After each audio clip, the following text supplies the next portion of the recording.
Quando Pedro disse assim, eu vou preso pelo Senhor, morro pelo Senhor, Jesus disse assim, pois eu vou lhe dizer uma coisa, essa noite, antes que o galo cante, você terá me negado 3 vezes.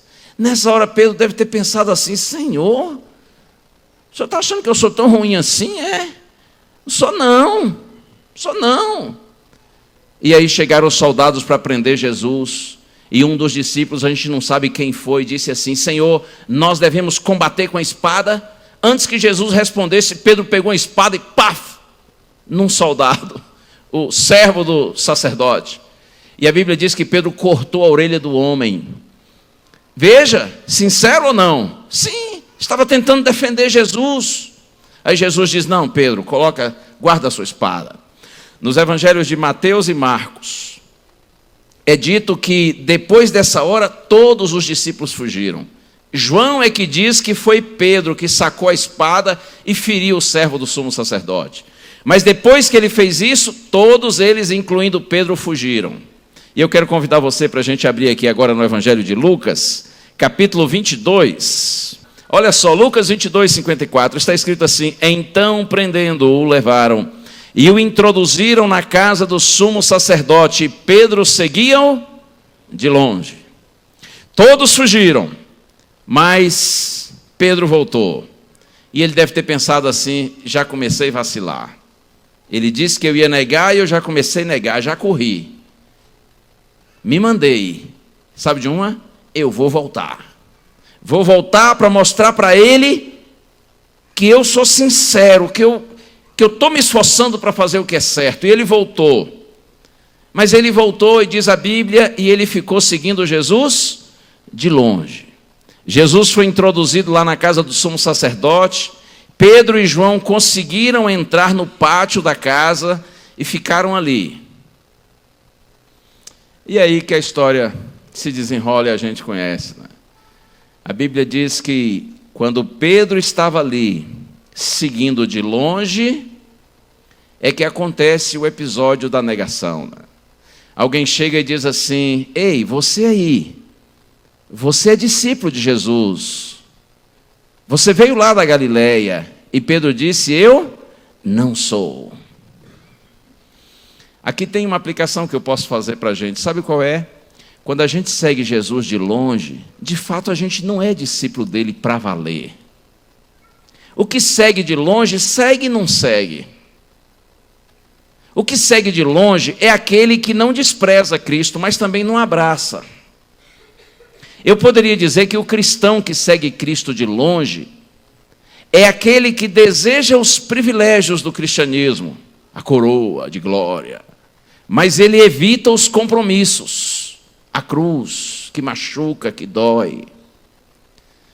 O que segue Jesus de longe é assim, segue e não segue, não despreza, mas também não abraça.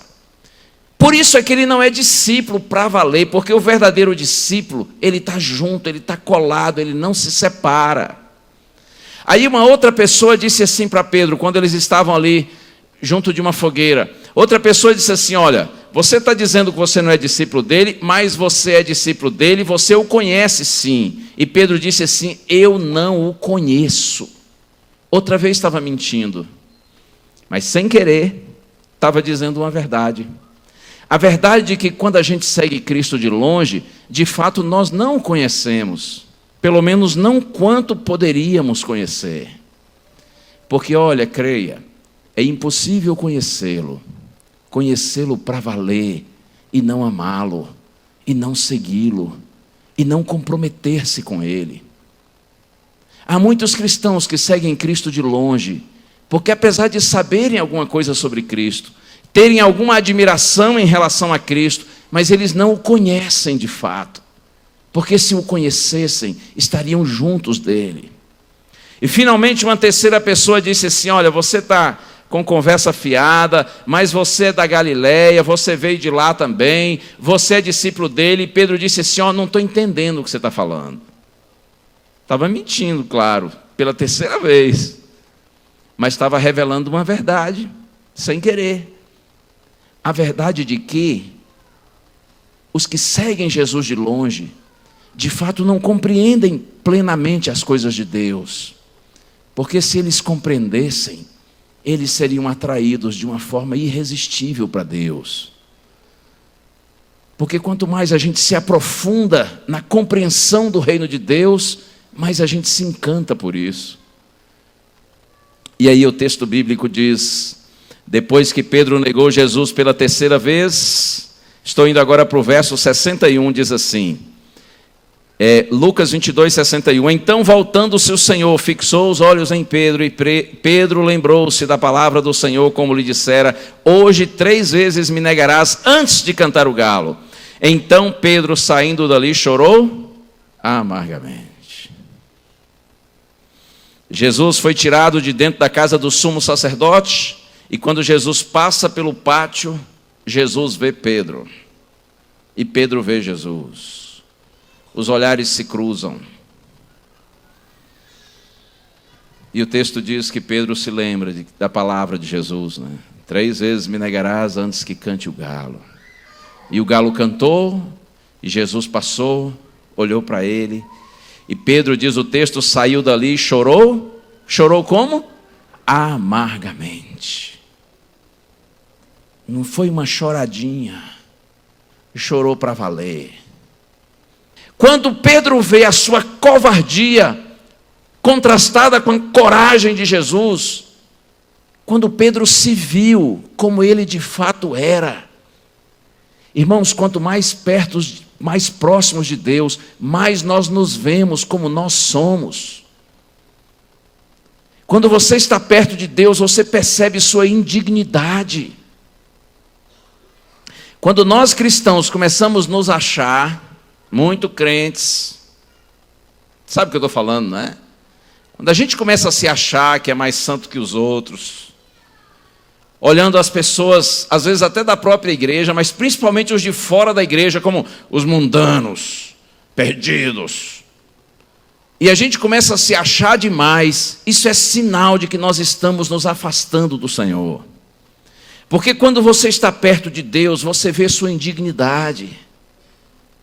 Essa arrogância, essa prepotência, esse convencimento é uma indicação de afastamento de Deus.